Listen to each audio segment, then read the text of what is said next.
As portas estão se fechando para Giannis Antetokounmpo dentro da NBA, e se aproxima o momento em que o jogador vai ter que tomar uma decisão que parece lógica, mas é muito difícil. Enquanto a gente se encaminha para a temporada 2025-2026 da NBA, o Milwaukee Bucks se encontra em um completo estado de caos. Apesar de ter como franchise player um dos melhores jogadores do planeta hoje, a franquia tem como segunda opção um pivô veterano em Miles Turner e como peça adicional Kyle Kuzma. E quando você tem Kuzma com a responsabilidade de ser o seu terceiro melhor jogador, você tem necessariamente um problema. E você tem um problema ainda maior se o funcionamento desse quebra-cabeças todo depende de Doc Rivers. E é por isso que Giannis Antetokounmpo precisa decidir se vai continuar fiel a Milwaukee ou se vai ter coragem de romper laços com a franquia que o draftou e exigir uma troca. Coisa que, de acordo com Shams Charania, não tá nem um pouco fora de cogitação. Giannis é um exemplo e eu acredito que ninguém discorde disso. Exemplo de superação, dedicação, ascensão através do esforço e conquista pela persistência. Dentro e fora de quadra, Giannis Antetokounmpo é sinônimo de trabalho duro. Draftado com a 15ª escolha do draft de 2013, Giannis chegou à NBA sem muitas expectativas por parte dos fãs, da mídia ou até mesmo da própria franquia. Mas na cabeça dele, os objetivos sempre foram maiores. Muito maiores. E, na verdade, na cabeça de Giannis Antetokounmpo, o impossível é só mais um obstáculo a ser superado. My name is Giannis Antetokounmpo. I want to be NBA player. Pouco a pouco, Giannis conquistou premiações e mais premiações individuais. Na temporada 2016-2017, foi eleito o jogador que mais evoluiu em toda a liga, saltando de 17 para 23 pontos por partida e terminando a corrida para MVP em 7º lugar, aos 22 anos de idade. Nessa mesma temporada, o jogador seria eleito All-Star pela primeira vez. Na temporada seguinte, mais um salto evolutivo, com a primeira média de duplo-duplo da carreira, 27 pontos e 10 rebotes, mais uma seleção para o All-Star Game e o 6º lugar na corrida pelo MVP. Apenas 23 anos. E foi em 2018-2019 que Giannis conquistou sua primeira grande glória como jogador da NBA. I'm on the MVP. I'm on the MVP, yeah. 27,7 pontos, 12,5 rebotes e o prêmio de jogador mais valioso da maior liga de basquete do planeta. Tudo isso enquanto ficava em 2º lugar na corrida por outro prêmio individual, o de melhor defensor da NBA. O garoto grego, filho de imigrantes nigerianos, tinha atingido seu ápice. Ou pelo menos, isso é o que muitos pensariam. Mas eu já expliquei aqui o que Giannis pensa sobre o impossível. 29,5 pontos, 13,6 rebotes de média e atuações completamente dominantes garantiram seu 2º prêmio de MVP da NBA, que viria agora acompanhado de outro prêmio, o de melhor defensor da liga, um feito que apenas Hakeem Olajuwon e Michael Jordan tinham alcançado. Giannis tinha, nesse momento, o seu nome ao lado de gigantes do basquete. Ele provou ali, frente ao mundo todo, a força do nome Giannis Antetokounmpo. E agora só faltava ao jogador um anel de campeão.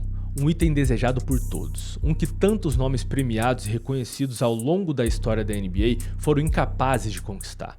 O item cuja ausência é usada para invalidar ou desmerecer as conquistas de jogadores brilhantes de nível Hall da Fama. Um item que Giannis Antetokounmpo, de todos os nomes possíveis, conquistaria na temporada seguinte.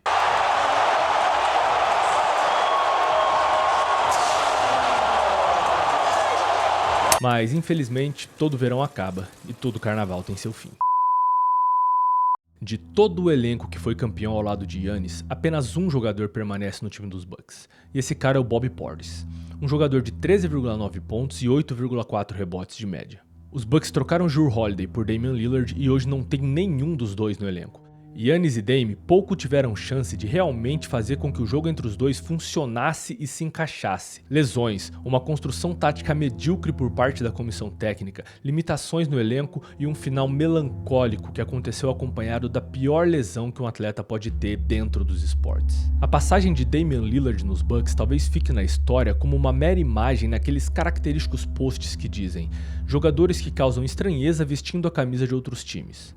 E nada além disso. O time também não tem mais Brook Lopes, que a essa altura era só um jogador lento de 2,16 perto de fazer 40 anos de idade. E Chris Middleton, que foi trocado por Kyle Kuzma em um movimento que pouca gente entende e concorda até os dias de hoje. E inclusive, a queda de produção de Chris Middleton depois da sua lesão no primeiro round dos playoffs de 2022 é um fator muito importante para a gente analisar, levar em conta e entender o começo dos problemas de funcionamento desse time do Milwaukee Bucks. Apesar de muita gente só se lembrar do final da passagem do jogador pela franquia, momento que foi cheio de altos e baixos, mais lesões e bastante falta de consistência dentro de quadra, a gente não pode perder de vista a importância do Middleton na campanha do título em 2021. Middleton foi o jogador com a terceira maior média de pontos daquelas finais, atrás apenas dos principais jogadores de cada equipe, Giannis pelos Bucks e Booker pelos Suns. As médias dele foram de 24 pontos, 6,3 rebotes e 5,3 assistências com 1,5 roubos. Isso sem falar do jogo importantíssimo de 40 pontos para abrir vantagem quando a série estava empatada em 2-2.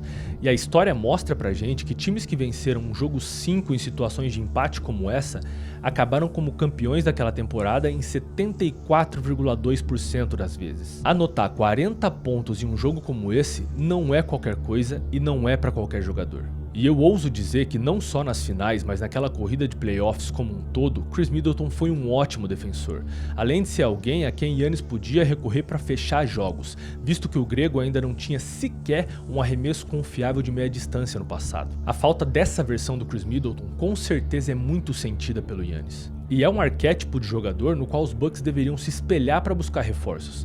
O time deveria estar apostando em fórmulas que já deram certo, que funcionaram no passado. E aqui eu preciso também ser advogado do diabo e dizer que não é como se os Bucks não estivessem fazendo absolutamente nada. O buyout no Lillard, por exemplo, tem duas faces. Em uma delas a gente vê o lado do jogador, que foi dispensado após sofrer uma lesão no tendão de Aquiles, mesmo que ainda vá receber todo o salário que resta no contrato. E do outro lado, nós vemos uma franquia assumindo o impacto financeiro de pagar um jogador que nem vai estar mais no elenco para poder trazer reforços e tentar construir ao lado da sua estrela. Mas, com tudo isso dito, a gente pode afirmar que Giannis não se encontra na melhor situação possível para um jogador do calibre dele. O elenco atual está bem perto de ser uma das construções mais sem sentido possíveis para ter ao redor do jogador que o grego é. Miles Turner é um pivô espaçador muito bom para substituir Brook Lopes, mas é inaceitável que ele seja o segundo nome mais confiável de qualquer time da NBA. Principalmente num time em que o encaixe seja com um jogador das características de Giannis Antetokounmpo. Isso sem falar que o time de Milwaukee tem como armador principal, até o momento, o pobre do Cole Anthony. Pessoalmente eu amo esse jogador. Acho que a energia que ele trazia para o Magic vindo do banco era algo que o time precisava bastante e ele conseguia pontuar relativamente bem individualmente contra a segunda unidade das outras equipes.